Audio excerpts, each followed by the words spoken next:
pois o tema de nossa aula é liderar e dirigir tomada de decisão.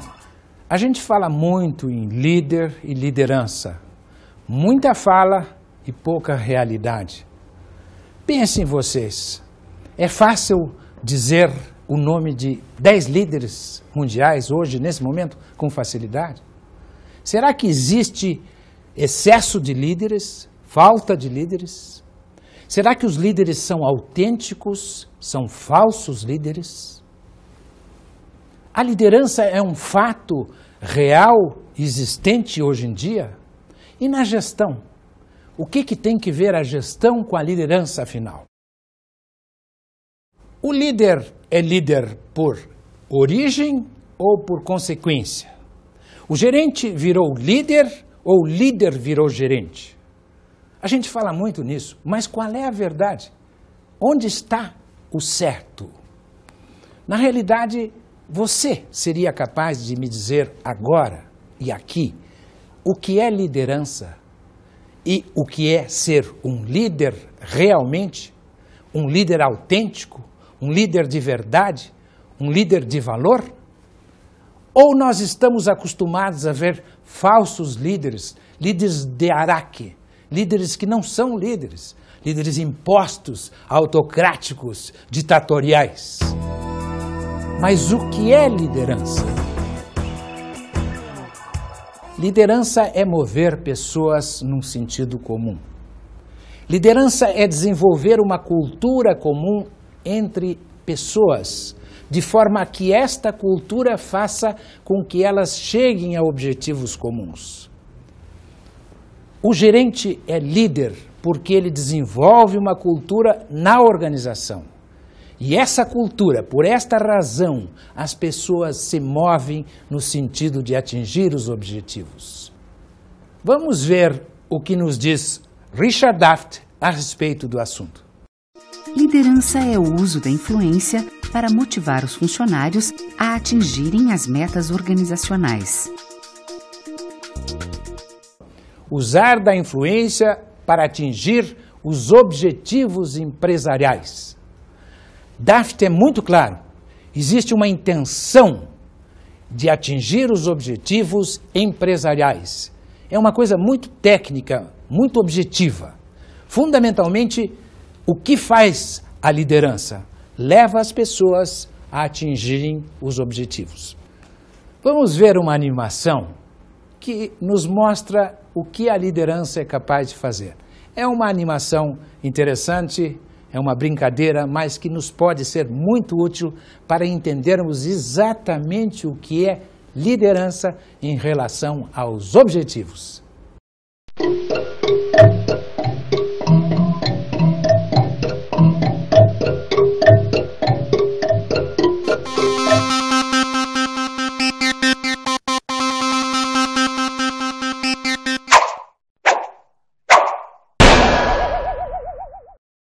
Legal essa animação, não? Viram que o líder foi coaptando as pessoas todas para que elas chegassem no final, ao V da vitória, atingindo o alvo. Assim é o pensamento de Daft, que diz que a liderança leva a que o alvo empresarial seja atingido. Mas vamos ver outra visão do que seja liderança. Warren Bennis. Liderar é a capacidade de criar uma visão apaixonante, transformá-la em realidade e mantê-la por um longo período de tempo. Visão apaixonante e ação. Sem paixão não há ação. Na realidade, o líder precisa criar uma paixão. A gente está falando paixão no sentido figurado, mas é uma paixão pelo trabalho, uma paixão pela ação, pelo fazer, pelo atingir os objetivos da organização. E é paixão mesmo. Sem paixão não há liderança. Sem paixão não há ação. Sem paixão não há resultados. Em continuação, vamos ver o desdobramento do conceito de liderança. Como se desdobra o conceito de liderança? O que o compõe? Em primeiro lugar, influência sobre outras pessoas. Influenciar pessoas é fundamental. Nenhum líder é líder se não é capaz de influenciar pessoas. Para onde vamos? Vamos para lá. E as pessoas vão com o líder. Capacidade de motivar. As pessoas querem ir, ou seja, estão motivadas para ir com o líder. Motivação. Outro desdobramento do conceito de liderança. Direcionar para um foco comum. O líder direciona o agrupamento de pessoas para um foco comum, para um objetivo comum, numa direção comum. Isso é essencial, é desdobramento. Delegação. O líder não pode fazer tudo sozinho. Ele precisa distribuir as tarefas, delegar, confiar em pessoas que vão ajudá-lo a chegar aos objetivos. Não descuidar da missão, visão e valores como de objetivos. O líder sabe que a empresa tem uma visão, que tem valores, que tem objetivos, e o líder tem sempre em mente estes todos. Por quê? Porque é nesse sentido que caminha a organização. Estimula a cooperação. Um clube, um time vence uma partida quando todos os jogadores desse time cooperam uns com os outros. Não é o individualismo que vence, é a cooperação. E assim também é na empresa. O líder precisa e estimula a cooperação. Lidar bem com o conflito. O líder deve administrar bem os conflitos para que eles não prejudiquem a performance do seu time, da sua organização, dos seus liderados. Integrar pessoas. Se ele quer um time, se o líder quer formar um time que vai alcançar objetivos, ele precisa integrar as pessoas. Ele precisa integrá-las todas num time comum que persegue objetivos comuns. O líder deve ter uma comunicação humana e eficaz. Eficaz para que seja objetiva e humana. É preciso tratar seres humanos com humanidade. Nós estamos falando em gestão de pessoas, porque líderes são líderes de pessoas. Processo contínuo de escolha. O líder é um gestor. O líder toma decisões a todo momento e, portanto, faz escolhas a todo momento. É uma das características de liderança fazer escolhas. E influenciar outras pessoas foi o nosso ponto de partida. O líder influencia outras pessoas e por isso ele consegue fazer todo este ciclo de liderança. Vamos ver agora o que é liderança carismática. A primeira coisa que a liderança carismática tem são as habilidades interpessoais. A gente até comumente chama isso de carisma. Carisma são as habilidades interpessoais. Saber ouvir as pessoas, saber entender as pessoas, saber conversar com as pessoas, saber comunicar-se com as pessoas, sentir as pessoas, respeitá-las, tê-las como valor. Isso tudo faz parte da liderança carismática. Não adianta ter habilidades interpessoais se eu não for capaz de ser objetivo, se eu não tiver objetividade. Então, primeiro, essas capacidades carismáticas interpessoais. Segundo, objetividade. As pessoas gostam de objetividade. Muitas vezes as perguntas são feitas, nós começamos a responder dando explicações gigantescas e elas só querem saber a resposta às suas perguntas. Então, o líder precisa ser objetivo, objetividade, percepção do seu papel.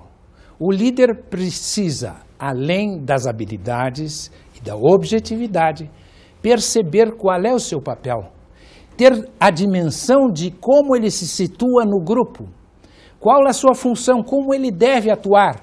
Às vezes ele deve entrar, às vezes ele deve sair, às vezes ele deve participar, às vezes ele deve se omitir. A percepção do seu papel é fundamental. E o papel de líder, veja, ele sempre tem em mente onde quer chegar, onde quer que todos cheguem junto com ele. O líder não nasce feito. O gestor não nasce feito. É preciso haver o autodesenvolvimento. É preciso se desenvolver. É preciso crescer.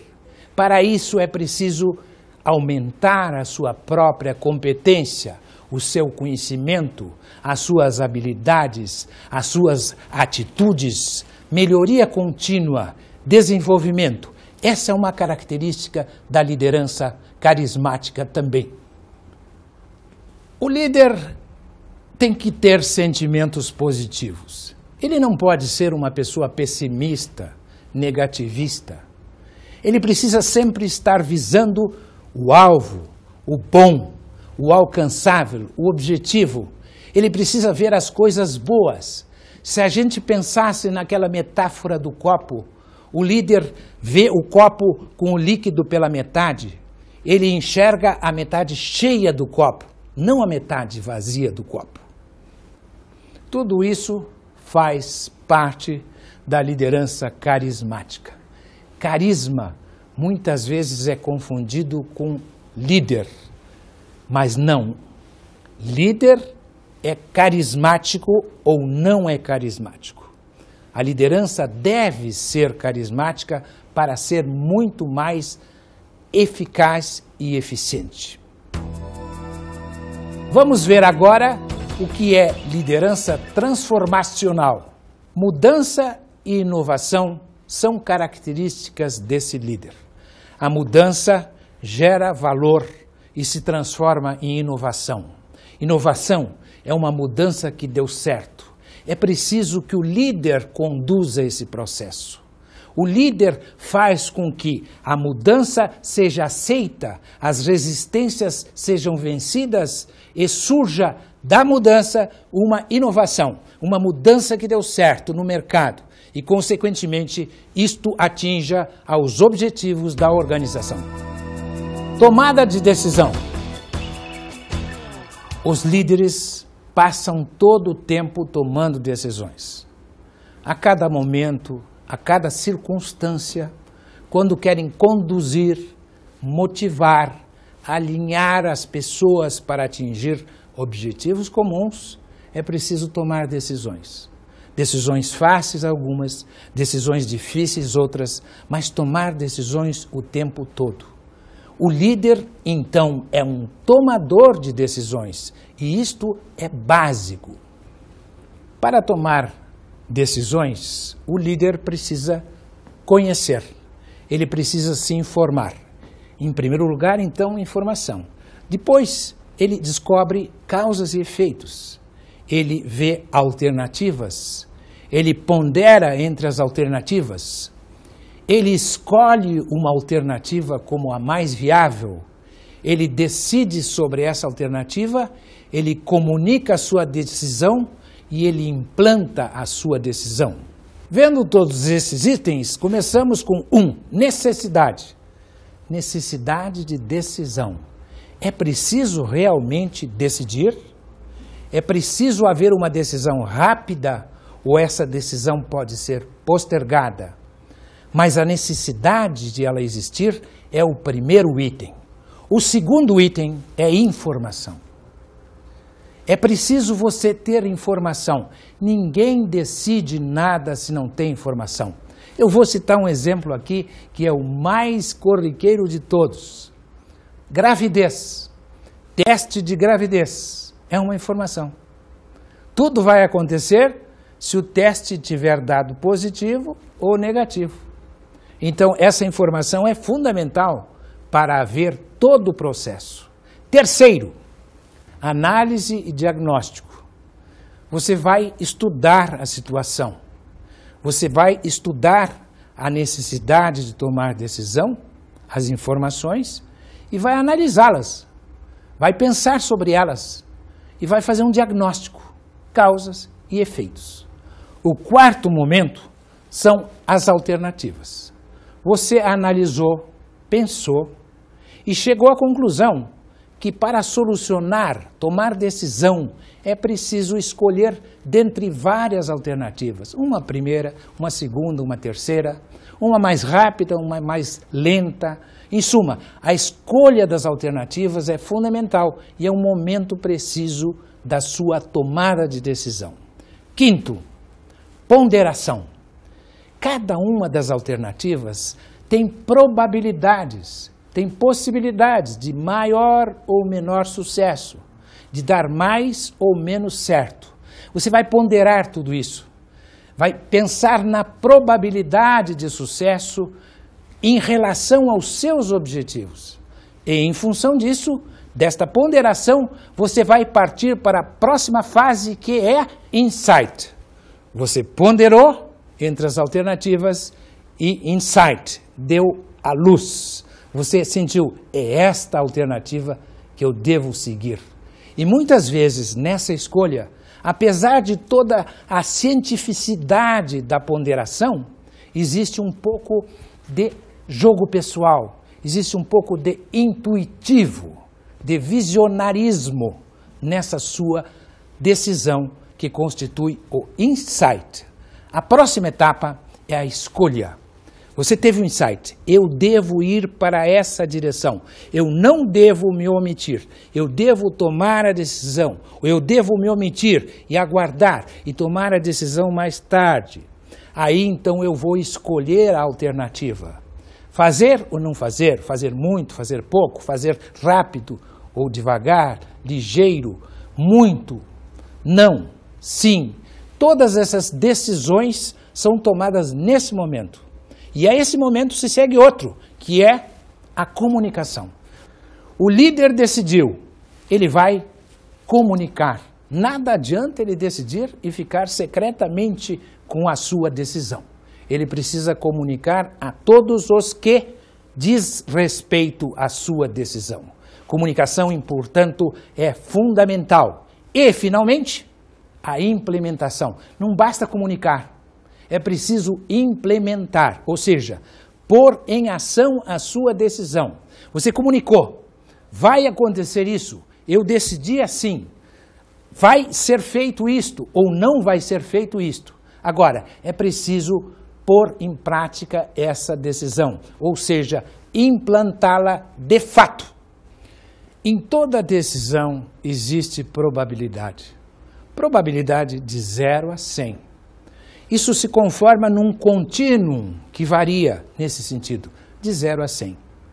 De um lado, você tem a probabilidade 0, ou seja, provavelmente você não vai ter o resultado. Do outro lado, você tem a probabilidade 100, ou seja, provavelmente você vai ter o resultado objetivamente alcançado. Na realidade, a decisão nunca vai ser numa ponta ou noutra ponta. Você vai estar sempre neste contínuo, numa das posições intermediárias desse contínuo, de 0 a 100. E num caso você vai errar, no outro caso vai acertar. Assim é a decisão. Vamos agora falar nos estilos de decisão. Há muitos estilos de decisão, os mais variados. O primeiro estilo é de decisão altamente autocrática. O que quer dizer isto? Quer dizer que a decisão é tomada solitariamente, sem ouvir ninguém. O decisor é autocrático. Ele manda de cima para baixo e ele decide sozinho.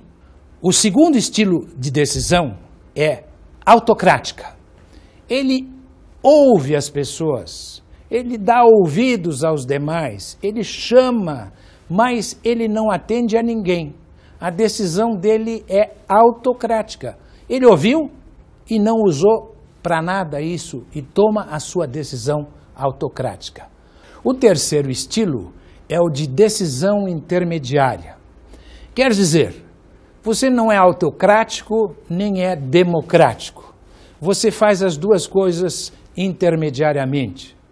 Você não decide sozinho, você ouve as pessoas, você leva alguma coisa das pessoas em consideração, ou do que disseram as pessoas em consideração, e com este cabedal de conhecimentos, com esse conjunto de informações, você decide de forma intermediária. Às vezes um pouco mais democraticamente, às vezes um pouco mais autocraticamente, mas sempre intermediariamente. O próximo estilo de decisão é a decisão democrática. Ela leva em consideração as pessoas. Ela leva em consideração o que as pessoas sugerem. Você pode até fazer votações. Você pode ponderar matematicamente os sim, os contra, e no final da história você decide mais ou menos democraticamente. O que quer dizer isso? Você leva em consideração, mas de repente guarda assim o direito de veto, ou então diz assim, vamos pensar um pouco mais nisso, eu quero ouvir mais gente. É democrático, mas não tanto. O próximo estilo, este sim, é altamente democrática. A decisão altamente democrática, ela leva em consideração a decisão do plenário, dos outros, do conjunto, da democracia. Você ouve, vota e atende a decisão que for tomada por maioria. Esta é realmente a decisão democrática. Visto isto, vamos falar em alinhamento. É preciso que todos estejam alinhados com as diretrizes e com os objetivos e estratégias da empresa. Nós não podemos ter gente desalinhada. A gente diz assim, tem gente que corre muito e corre bem, mas corre na rota errada. Não está alinhado. Não adianta nada.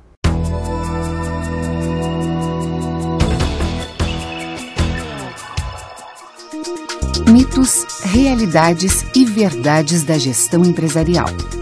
Conteúdo: liderar e dirigir, tomar decisão. Mitos: os gestores são, por consequência, os líderes. Liderar é o mesmo que dirigir. O líder tipo autocrático é mais eficaz do que o líder democrático. Tomar decisão é um ato subjetivo e intuitivo, e não sistêmico. Realidades: os gestores tipo autocráticos ainda predominam nas empresas. Os líderes de valor são raros. As empresas definem seus gestores de forma impositiva. A tomada de decisão é mais intuitiva do que racional e sistêmica. Verdades: os líderes são os gestores por consequência. Liderar é criar uma cultura e valores comuns que influenciem os demais para atingir objetivos. A tomada de decisão racional e sistêmica é mais eficiente e eficaz. Os líderes são líderes porque são escolhidos gestores. Eis um mito muito conhecido. As pessoas são líderes porque são gestores. Os gestores sempre dão certo e são líderes por consequência. A verdade, entretanto, não é nada disso. A verdade é que os gestores se tornam líderes para serem bons gestores, para serem eficazes, para lograr atingir os objetivos empresariais. Eles precisam cooptar as pessoas da organização.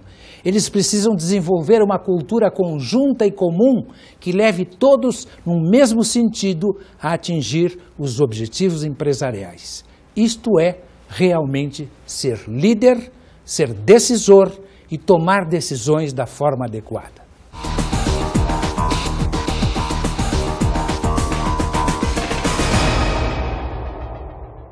A minha dica de hoje para vocês é um livro, Checklist dos Líderes, de Chris Clark Epstein, da editora Campos. Lá vocês encontram um checklist de tudo que é preciso ter para liderar. É uma coisa muito interessante, é muito hilário, é gozativo, mas nos ensina muito. Vale a pena ler.